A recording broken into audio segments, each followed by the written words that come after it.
In one part of Madhya Pradesh's Indore this winter, people began waking up sick.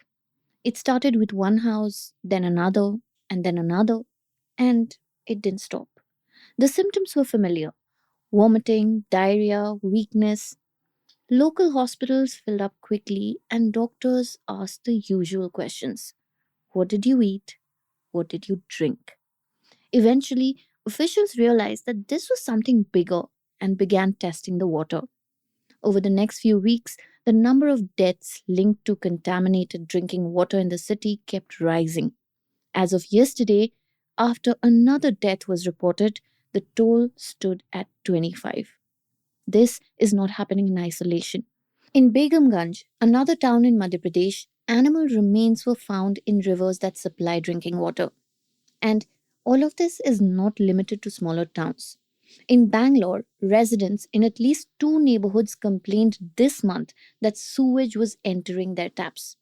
In Delhi, government records show tens of thousands of complaints related to water quality in less than a year.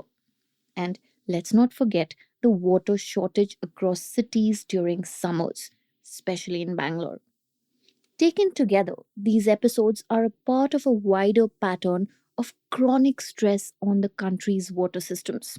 And a major global scientific report released by the United Nations just yesterday actually put language to this pressure. Researchers at the United Nations University Institute for Water, Environment and Health say that many water systems around the world are now in a state of water bankruptcy, where long term use and degradation have pushed rivers, aquifers, and wetlands beyond the point where recovery to past conditions is realistic. This choice of word matters. It reflects a shift in how water is being understood because terms like water crisis and water stress no longer describe what is unfolding right in front of us.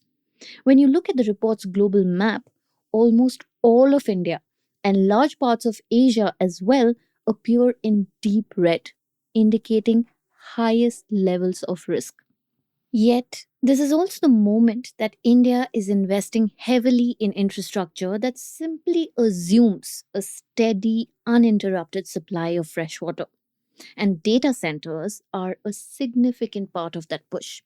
They, as we all know, are essential to India's digital economy and tech sovereignty ambitions, and for the AI race in which we are already lagging far behind. But these two realities are rarely discussed together. You see one in public health reporting and the other in the business and tech pages of newspapers. This episode begins where they intersect. What does it mean to build water dependent infrastructure in cities where water itself is becoming harder to rely on? Welcome to Daybreak, a business podcast from the Ken. I'm your host Snigdha Sharma, and I don't chase the news cycle. Instead, every day of the week, my colleague Rachel Varghese and I will come to you with one business story that is worth understanding and worth your time.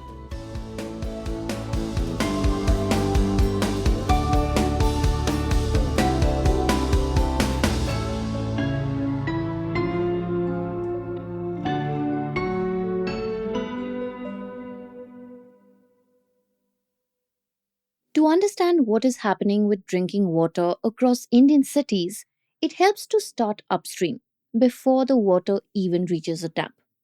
Most large Indian cities no longer rely on one source of water because they just can't. Rivers are stretched, lakes are shrinking. So cities do what they have been doing for years: they dig. Groundwater has become the quiet backbone of urban water supply. Bore wells supplement rivers, tankers pull from aquifers, and when surface water falls short, the ground below is expected to make up the difference. But groundwater works only when it has time to recharge. Rain has to seep back into the soil, and that needs open soil. More concrete means water does not get to seep down. The thing is, groundwater is a little bit like having savings. Water stored underground is meant to be drawn on when surface sources fall short. But savings only work if withdrawals slow down and deposits continue. And this is what the UN report describes as water bankruptcy. the stage where withdrawals continue but deposits do not keep pace. And that is exactly what is happening in India. In cities like Bangalore, groundwater is built into daily supply. When older bore wells run dry, new ones are drilled deeper. Tankers travel further to find water, and these steps keeps taps running. But they also change how the system behaves. Water begins to arrive less evenly. Some days there is supply, some days there isn't. Pressure varies across neighborhoods and across hours. Municipal systems are forced into stop start operations. And this matters because India's water infrastructure was never designed for this kind of flow. Most urban water networks assume steady pressure. Pipes laid decades ago were built for continuous supply. When water flows with interruptions, pressure inside the pipes drop. And when pressure drops, water from outside the pipes can seep through the cracks, joints, and corrosion points. And this is where shortage and contamination meet. And the problem is that in India, testing and monitoring struggle to keep up with this reality. Different agencies test at different points and results take time. And when they do realize, exposure has often already happened. And that lag is why contamination stories are often discovered after people fall sick, not before. And the bankruptcy metaphor helps explain why this keeps happening. In financial bankruptcy, spending continues even as income falls. The system looks functional on the outside, but the buffer is gone. One shock is enough to trigger a failure. Water bankruptcy works in a similar way. Cities continue to function by drawing down groundwater and stretching infrastructure, which means there is less room for mistakes and less ability to absorb stress. This is why recent water problems feel different. They appear in different forms in different cities, but they share the same underlying condition. Indian cities are operating water systems that still work, but with shrinking margins and growing dependence on sources that cannot recover fast enough. And that is the reality that these systems now carry forward. And it is within this reality that India is making new infrastructure choices. Choices that assume that water will be available, predictable, and uninterrupted. For more on this, stay tuned.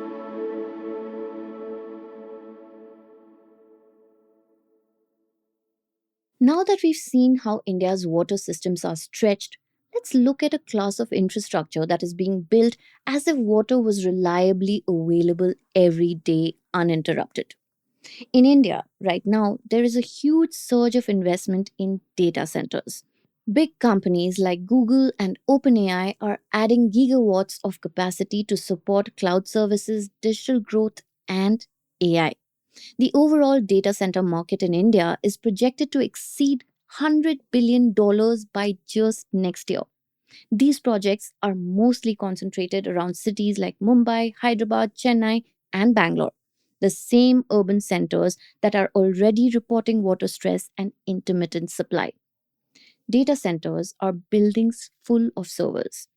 They work around the clock and they generate a lot of heat. To manage that heat, most facilities use water in their cooling systems. How much water varies by technology and climate, but research shows that numbers are large. And data centers in hot regions would obviously need more cooling capacity, which means more water. For context, a 1 megawatt data center can use roughly 26 million liters of water a year for cooling. Scale that up, and a 30 megawatt facility could use hundreds of millions of liters annually. It is comparable to the yearly water use of tens of thousands of households. Naturally, this puts data centers in an unusual position. They are essential to digital services, but they are also permanent, continuous, high volume water users. And concerns about this pattern are already visible in other parts of the world. In America's Oregon, residents sued to force the disclosure of how much water a Google data center was using during a prolonged drought. When the numbers became public, they showed that the facility was consuming around a quarter of the city's total water supply at peak times. And this was while residents were being forced to conserve water. In Arizona, again in the United States, residents and local officials have challenged permits for a large data center campus in Maricopa County, arguing that approvals were granted without fully accounting for groundwater depletion. The state has since tightened rules around new water intensive developments in areas where aquifers are already overdrawn. In Ireland, in Europe, public opposition and legal challenges led local councils to pause or block new data center approvals in parts of Dublin after official assessments showed that electricity and water demand from existing centers was already straining public infrastructure. The government later acknowledged that data centers had become a planning risk for essential services. In the Netherlands, courts ordered regional authorities to reassess permits for large data centers after residents argued that freshwater use and heat discharge were affecting local water bodies during dry summers. Some projects were delayed or redesigned as a result. These cases show what happens when data centers arrive in places where water systems are already stretched. So, as of now, the only way we can do something about this is by asking authorities a simple question: how much water do we have? How much is being used? And who decided that was acceptable? If you have any thoughts on this episode, please do write to me at podcast@theken.com with water bankruptcy in the subject line. Looking forward to hearing from you and see you tomorrow.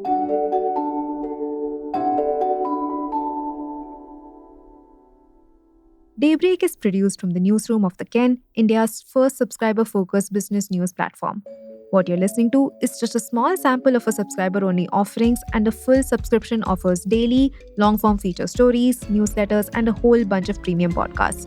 To subscribe, head to theken.com and click on the red subscribe button on the top of the website. Today's episode was hosted and produced by my colleague Snigdha Sharma and edited by Rajiv CN.